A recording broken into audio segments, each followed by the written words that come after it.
If there were any doubt as to the Navy's determination to rid its ranks of drug abuse, that doubt is no more. In a recorded message broadcast to every naval officer, every chief, enlisted man, and to all the ships at sea, Chief of Naval Operations Admiral Thomas Hayward told it the way it is. For those of you using drugs these days, on liberty, at home, on the base, aboard ship, in your squadron, at work, my message to you today is simple, my friends. My message is heads up. We're out to help you if you want it, but we're out to hammer you if you want to challenge us. Hayward, obviously incensed by the drug culture image the Navy has earned of late, is taking it very personally. This kind of image of our Navy makes my blood boil. I'm not just disappointed, I'm deeply angered. And he is resolved to do something about it. I am through with this permissive attitude that has allowed many of you to abuse the system. This get tough policy is going to be transmitted again and again down through the chain of command until every one of you feels it in your bones. The Navy is relying a lot on simple peer pressure. If that doesn't work, though, look for a crackdown throughout the whole system. In other words, we're putting on a full-court press to generate as much deterrence, as much disincentive by our shipmates on drugs as we know how. What Hayward wants, what he demands, is total drug alert, watchful vigilance, an attitude among his people of, not here, not on my watch, not in my division, not on my ship or in my squadron, not in my Navy. Any questions? Howard Jaffe, The Daily News. Let me put it another way.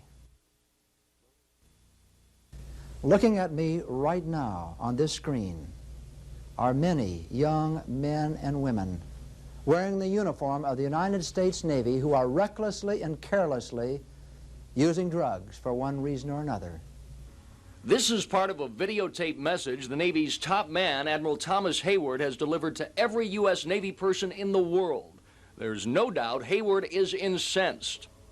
Let me tell you, this kind of image of our Navy makes my blood boil. The Navy has taken much heat over drug abuse, especially from New York Congressman John Adabo, since reports have surfaced indicating that several sailors involved in a fatal crash aboard the aircraft carrier Nimitz had been using drugs.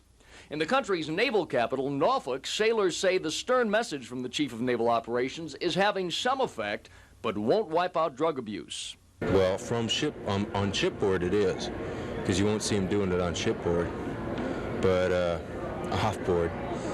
Every seaman we talked to reluctantly admitted drugs are a problem. Do you think there's a real problem in the Navy?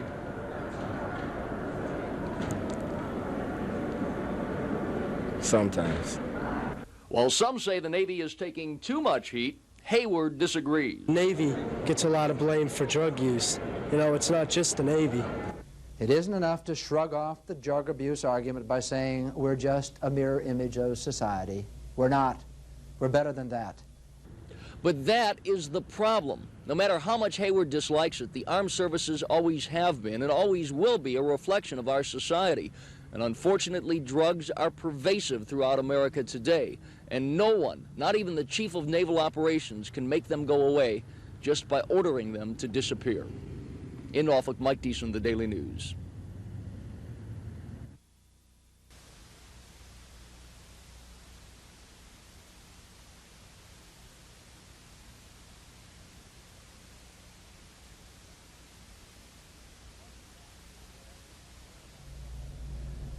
I want to talk to you today more about pride and professionalism in this great Navy of ours. This past year has been a particularly gratifying one for me, as I am sure it has been for most of you. Not only have we sensed a growing appreciation of military service by our countrymen and the powerful leadership of our Commander-in-Chief and the full support of the Congress, but we've watched our Navy make tremendous progress in generating a high level of teamwork, in elevating our sense of pride, our esprit de corps, in strengthening the chain of command and developing a much more professional outlook in the way we take our day-to-day responsibilities. Our Navy is doing a fantastic job around the world meeting every demand placed upon it, excelling in every way imaginable, every way but one. I want to talk to you about that exception today, and that exception is drug abuse. Good as we have been, impressive as our Navy people have shown themselves to be, there is something going on in our ranks today that must be stamped out, and stamped out fast, because there's no room for such conduct in our profession, and because drug abuse is tearing down the positive image we seek of a Navy that has its act together. You've all seen it on the news over the last several weeks, a Navy sky high, with political cartoonists taking advantage of the news by depicting a Navy that is spaced out on the job. Let me tell you, this kind of image of our Navy makes my blood boil. I'm not just disappointed, I'm deeply angered that this great Navy I love and the hundreds of thousands of superb sailors I know are having mud thrown at them this way, tearing down our stature and professionalism as seen in the eyes of our fellow Americans. The trouble is, the critics have a point. There is too much drug abuse going on in the Navy today. Looking at me right now on this screen are many young men and women wearing the uniform of the United States Navy who are recklessly and carelessly using drugs for one reason or another. Some of you are hooked and won't admit it. You're in real trouble. Some of you have become drug dependent, and your performance is on the way down, as it inevitably will be if you persist in destroying your personality this way.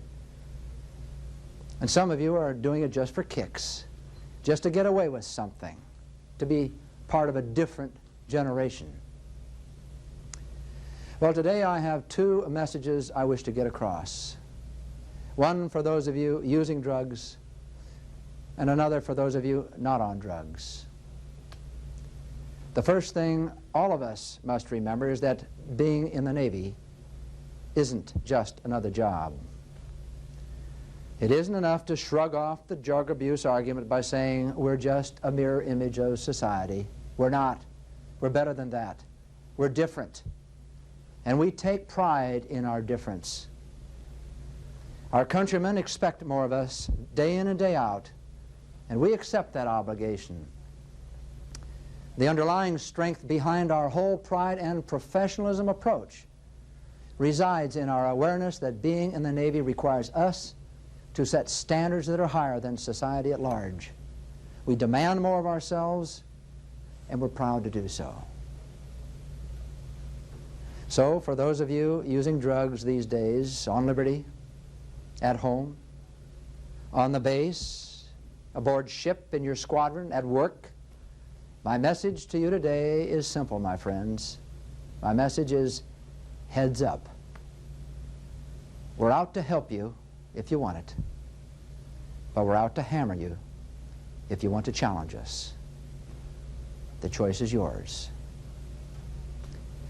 Several months ago, after spending more than half a year studying and analyzing the level of drug use in the Navy today and what we ought to do about it, I issued a NAVOP to the entire Navy laying out a 10-point program designed to help you get off drugs or prosecute you if you fail to listen to us. On any given day, we know that about half of you who are 20 years old or younger have been captured by the drug culture. Half of you use drugs from time to time. Some of you use it continuously. Some of you are doing so right now on the job. If you took time to read the essence of that NAVOP I sent you, you'd understand where I'm coming from. For believe me, my policy today is a get tough one. I am through with this permissive attitude that has allowed many of you to abuse the system. This get tough policy is going to be transmitted again and again down through the chain of command until every one of you feels it in your bones. Our Navy means too much to me. Our Navy means too much to most of us as professionals, And we're not going to allow the reckless, immature, young male and female tear it down either in our eyes or the eyes of our countrymen. We're not going to do that. So that's my message to those of you who are playing around with drugs. If you haven't believed that message up to this time, coming down through the chain of command, you'd better believe it now. We're going to get tough, and we're going to stamp out the abuse of drugs in our Navy fast. Now I want to direct a few remarks to the vast majority of our great Navy today, the hundreds of thousands who are professionals, who do take pride in themselves, who are proud of their ship and of this Navy of ours, and want to make it an even better place in which to work and live. The first thing that you and I must do is to acknowledge the fact that we do have a drug abuse problem. You've been told that many times before, but either you haven't believed it or you weren't concerned enough. Well, today I want to make you concerned enough. I want you to get involved now in the solution of this problem. The issue before you and me is a simple one. Are we going to tolerate the use of drugs by any one of our shipmates, even one of our buddies, our best friends? Or will we face up to our responsibilities as essential members of the chain of command and once and for all put the heat on those around us who we know are using drugs? And I'm talking to every one of you in the Navy today not on drugs, whether you're a seaman, a third-class petty officer, a senior petty officer, a division officer, XO, a CO, whoever you are. I'm talking to every one of us who wants to see this the finest Navy in the world, who wants to be proud of it for everything it does. You're not going to be left alone in trying to solve this drug abuse problem. Don't worry about that. We're going after the drug abuse in a multifaceted way. We're training up more dog teams today. We're going to employ new urinalysis kits that are available. We're working with the postal authorities and the Attorney General and the Congress to find a legal way by which we can put an end to the abuse of the U.S. mail system as a way to which drugs are brought into our commands. We're going to tighten down the whole system. In other words, we're putting on a full-court press to generate as much deterrence, as much disincentive by our shipmates on drugs as we know how. But the most prompt, effective way we can get our arms around this problem is through you, through the peer group pressure that only you can apply at your level. And all it takes is your accepting one simple attitude and following through. Not here. Not on my watch. Not in my division. Not on my ship or in my squadron. Not in my Navy. That's what I'm asking you to do. Let me put it another way. Would you pass by a shipmate who was wounded? Of course you wouldn't. You'd risk your life to save the life of a buddy or salvage a shipmate. Well, a drug-using serviceman is a wounded man or woman. If he or she can't save themselves, then others must. We must. You must. My request of you is that we do a turn 180 right now from our present stance of indifference, passiveness, and non-responsibility, it's not my problem, to one of commitment, involvement, of accepting that responsibility which is clearly ours. We have too many obligations in our Navy today that are so critical to the safety and security of this great nation of ours to permit this cancer to reside among us any longer. We are serving in uniform because we want to be here, because we're proud of America and we're proud of what it stands for. We are proud that as this country faces its enormous challenges all around the world, it turns to you and to me, to the United States Navy, to shoulder incredible responsibilities for our country. Our pride in what we're doing, our professionalism in seeing to it that the job is done as well as we know how, must rebel against those who think it's okay to mess around with drugs. It's okay to feel high on the job. It's okay to treat life in the Navy as just another job. The heck it is.